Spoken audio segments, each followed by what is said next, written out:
Bismillahirrahmanirrahim. Alhamdulillahirabbil alamin wassalatu wassalamu ala sayyidil mursalin wa ala alihi wa sahbihi ajmain amma ba'd.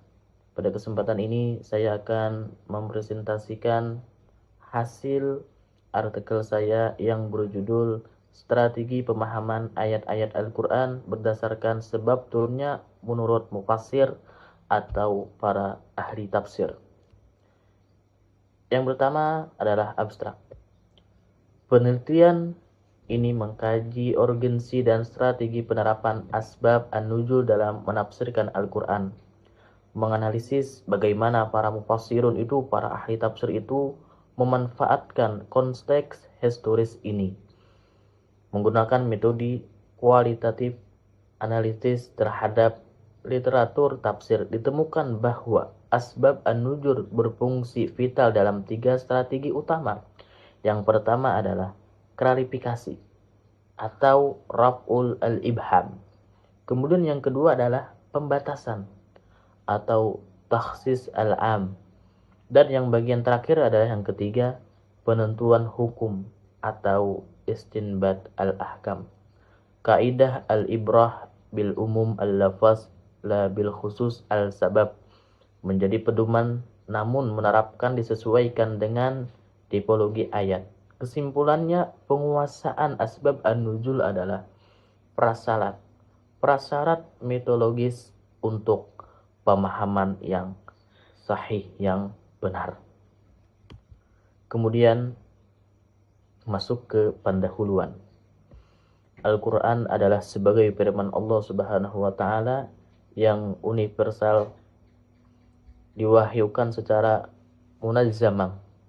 munazzaman, bertahap atau berangsur-angsur sebagai respon terhadap peristiwa atau pertanyaan yang spesifik di masa kenabian. Yang pertama adalah memahami teks suci. Ini secara utuh memerlukan pendekatan yang tidak hanya logawi, kebahasaan, dan nakli, periwayatan, tetapi juga kontekstual. Kegagalan memahami konsep ini berpotensi mereduksi makna ayat menjadi sebatas tafsir pribadi yang subjektif. Kemudian yang kedua adalah ilmu strategi pemahaman ayat-ayat Al-Quran berdasarkan sebab turun oleh mufassirun merupakan upaya ilmiah yang diwariskan untuk menjaga integritas makna wahyu.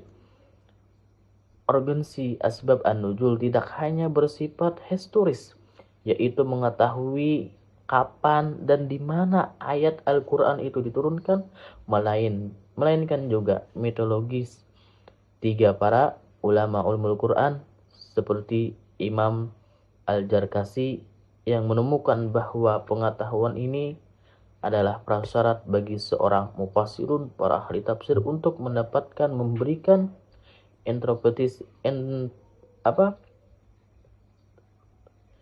interpretasi secara khas, secara benar. Tanpa pengetahuan ini, ayat yang yang umum bisa diterapkan secara khas khusus. Untuk sebaliknya, ayat yang terikat, yang muqayyad, diperlukan secara mutlak. Kemudian masuk ke kerangka teori. Kerangka teori yang pertama, definisi, batasan, dan sumber asbab an-nuzul. Yang pertama adalah definisi. Definisi merujuk pada peristiwa atau pertanyaan yang mendahului pewahyuan ayat, memberikan konteks langsung.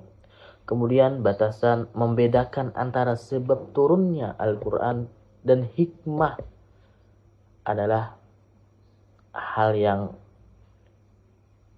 fundamental. Kemudian yang terakhir adalah sumber asbab an-nuzul. Wajib dari riwayat yang sharih, yang jelas, yang berasal dari sahabat. Misalnya riwayat Ibnu Mas'ud. Sahabat Nabi adalah orang yang pernah bertemu dengan Nabi, orang yang sejaman dengan Nabi, dan orang yang beriman dengan Nabi. Banyak orang yang sejaman dengan Nabi akan tetapi tidak beriman dengan Nabi, maka itu tidak bisa dikatakan sebagai sahabat. Jadi yang dimaksud sahabat adalah orang yang pernah melihat Nabi dan orang yang beriman dengan Nabi.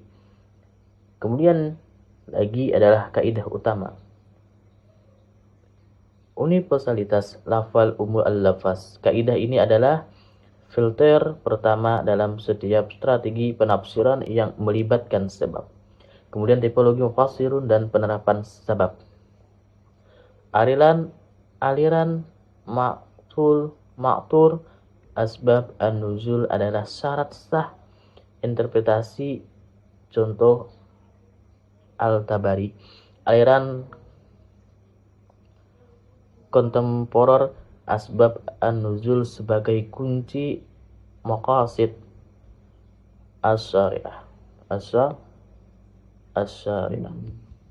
Kemudian masuk kepada metode penelitian. Jenis dan desain penelitian, sumber data, kemudian teknik analisis data. Kemudian masuk kepada pembahasan.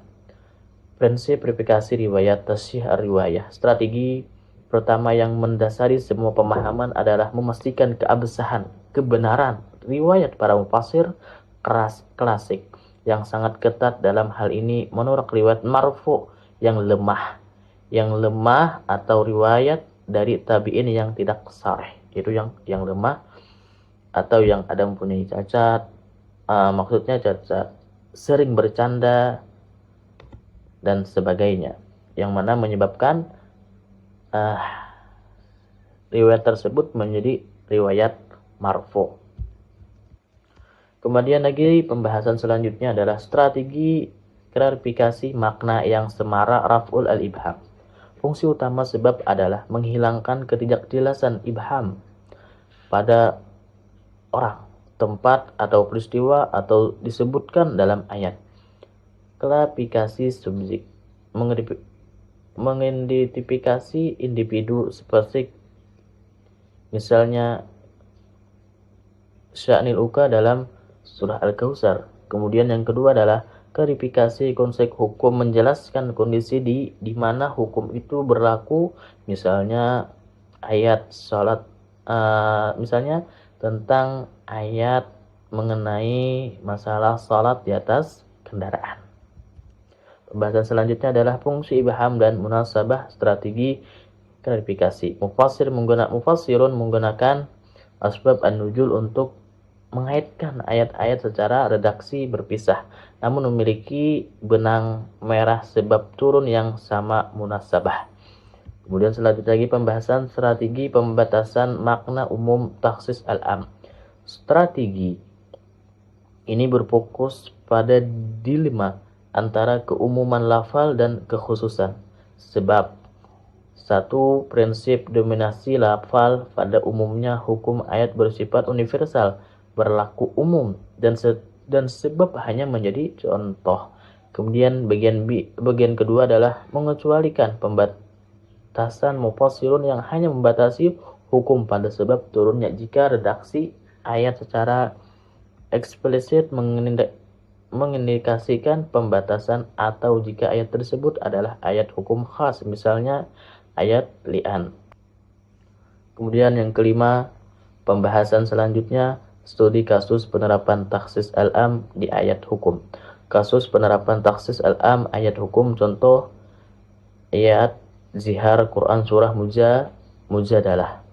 Walaupun sebabnya adalah kasus Khawlah binti Malik, hukumnya bersifat umum sehingga sebab tidak membatasi.